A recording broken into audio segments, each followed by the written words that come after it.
Hey guys, Maca here from Melee.co, and today I want to talk about my community building ambitions, what I would love to see for this scene, as well as some ideas that I have to try and build the community. The way that I'm approaching this, because I've never done this before, is kind of the idea that if you throw enough shit at the wall, eventually something is going to stick. And so that's kind of the approach that I'm taking to community building. I have no idea what is going to work, so I'm kind of just throwing ideas at the community, seeing what they like, seeing what they don't like, as well as trying some things and then getting feedback from there. So I do believe that there's two ways to approach things. Both have their merits in different situations.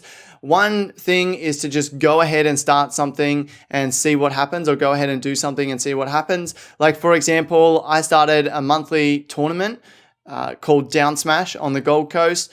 I asked a few people what they thought about it, but at the end of the day, I just had to go ahead and create it and then see what happens. Will anyone turn up? Will anyone travel from Brisbane to the Gold Coast to come to my event? I wasn't sure. Some weeks we're getting 4 people turn up at our Smash Fest. Some weeks it was 12. The first tournament I ran, 23 people competed. The last tournament, which was just a couple of days ago, 17 people competed. So it's not a huge tournament, but hey, I just started it, see what happens, and so far it's been going pretty well, and people seem to like the tournament. They also seem to like that it kind of runs on time, that it's in a weeknight rather than on the weekend, so they can still go to a Smash tournament, but their whole weekend isn't ruined, because there are a lot of us. This isn't our full-time thing. Probably never could be in Australia. So, weekends, we all have a life. We all have jobs during the week, and we all have a life on the weekend. Well, we don't all have jobs, but most of us do. So there's one approach to say that just go ahead and start it. There's other approach to get feedback from the community. One of the things that I've had to get feedback from the community on is ELO rankings or ELO rankings. I really like them.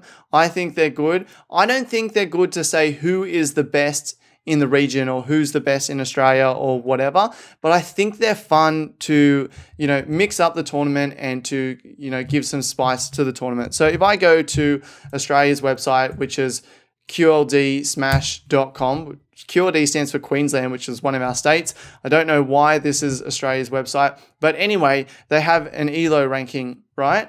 And so if I go to Queensland, which is where I live, then Smopup is always 1, Sykes always 2, but Aussie Rob, Jaybirds, and Kami kind of move around. And so I thought, like, Aussie Rob won our last tournament and actually beat Smopup and Syke. So it's the first tournament we've had in over a year where Smopup and Syke both attended, but they didn't win. So Aussie Rob beat them. He then moved up in the rankings by 2 places. And so I was saying that, with ELO, we should seed based on ELO. It's not saying who's the best or who's most likely to win or what the places are likely to be. But I feel like if you earn your seeding, that just makes it a bit more fun. But I reached out to the community. They all hate ELO. So I didn't really have a win there. Technically, as TO, it's something that I could do anyway and kind of force my hand with that. But we'll cross that bridge when it comes to it. I'm not too fussed about seeding. It was something that I was thinking about. And this is another lesson that I've learned, is that, you're throwing a lot of ideas at the wall. Some are there, some could have a major impact, and some will have little to no impact at all. So for example, seeding has little to no impact on how much people enjoy a tournament, how many people come to a tournament. And so in terms of me fighting over this idea to make it a tiny bit more fun, and if they don't like it, it actually backfires on me, it's probably just not worth it. So in terms of ranking people by, or seeding people by ELO, that was a fail idea that I had. I was also throwing the idea out there about running weekly tournaments each and every week, but I'm just not sure if there's going to be the interest if people travel enough for a weekly one over a monthly one. So that's something that I'm still, umming and ahhing about.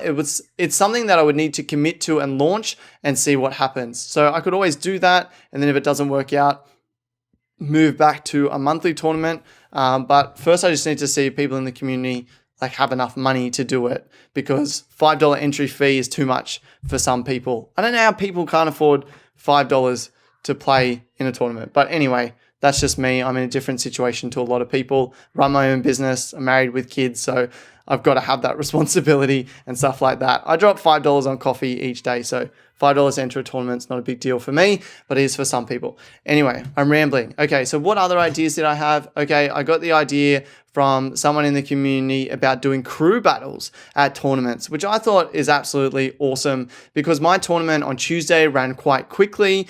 We had a decent amount of time to do something else. Like we could have done, I don't know what we could have done, but the idea of crew battles is cool. Now, Brisbane have a lot more good players than the Gold Coast does. Generally at a Gold Coast tournament, there's more Gold Coast people than Brisbane. So it kind of doesn't work out to do Gold Coast versus Brisbane in any situation. However, it would be interesting, and the idea was presented to me, that you do crew battles after you do your singles bracket, and it's like a draft crew battle. So you get a team leader, and they get to choose who's in their team. But the people who came last in the bracket are the crew leaders. They're the team leaders. They get to choose who's in the team. And I thought this is really cool. It's a great way to feature newer people in the community, put the spotlight on them when it wouldn't be otherwise. Great way to introduce them to people because they're choosing players and stuff like that. So, that could be a really cool thing to do. So I'm definitely going to try and fit that in at the next tournament, and we'll see how we go. Other things that I'm doing is just stuff like this, which is creating content. Now, this is kind of a long-term strategy for me. I don't expect this to build the community in the short term. Other things I'm doing are trying to record matches and stream matches, which is proving way harder than I originally thought it would be. I am not super technically savvy. So when it comes to streaming and recording, it's just really hard to do. The laptops that I have are really old. I've got a really nice iMac 27-inch that I use for work, but I don't use laptops a lot. So I've got a Mac from 2008. I've got a PC from like 2010 or something. They're all super old. And so streaming has been very difficult. It's very hard to find the right technology to make it work. So that's something that I'm working towards, but not really achieving at the moment. And then other ideas that I have at the moment is more like storytelling. Like I love how people are doing these mini documentaries about events like Genesis 3, etc. Cloud9 are doing these documentaries about Mango, which are really cool, which you should check out if you haven't already. I am umming and ahhing about the idea of like doing a mini documentary of our tournament just to give it slightly more prestige and to see, to like just encourage the community to grow, encourage them to participate, etc. So then more people continue to participate in the community, and as new people come in, they're encouraged to stay within the community. So yeah, it's hard to work out how do I build a community when we have this tight-knit group of people who already play the game. How do we get new people from outside that to come and play the game? How do we get them to be formed as a part of the community? And so it's really difficult to do. Again, I don't really have any proven strategies on how to do this. I think running a tournament is definitely strategy number one if you're thinking about doing it in your area. But in terms of apart from that, I'm just trying to throw ideas out there, see what happens, see what people think, etc. And then hopefully as I interview more and more pro players, I want to get people who run tournaments like Crimson Blur, Kira, MacD. I want to talk to them about how they run their tournament and build their community and build the prestige that their tournaments have, like Super Smash Sundays, which I think is run by Blur or maybe MacD or something like that. How did they get that to be like a prestige event that it is today and build up the community through that tournament? So I still got a lot to learn, but I have ambitions to grow the community. I really enjoy it. It's something fun to do.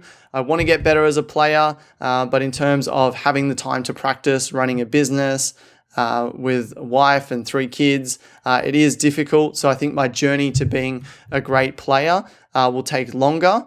But I'm very good at creating content. I can be good at making decisions and organizing things. So maybe, I will play a larger role in terms of the community and less of a role in terms of a player. But I don't know. I want to get better. I want to be good. I don't want to take one or the other. I kind of want to have the best of both worlds. So we'll have to see how we go. I'm not sure what my future holds in terms of Smash or where we're going to go with it, but I'm really enjoying it. I really like the people, really love this game. And so it's totally worth it for me. So that is my update at the moment. I will let you guys know what happens in terms of, weekly tournaments, in terms of the ideas that I have, things that work. I will keep you updated. And also, if I get time to practice, I will talk about that and share that with you guys as well. So that's it from me today. Until next time, keep calm, and play Melee.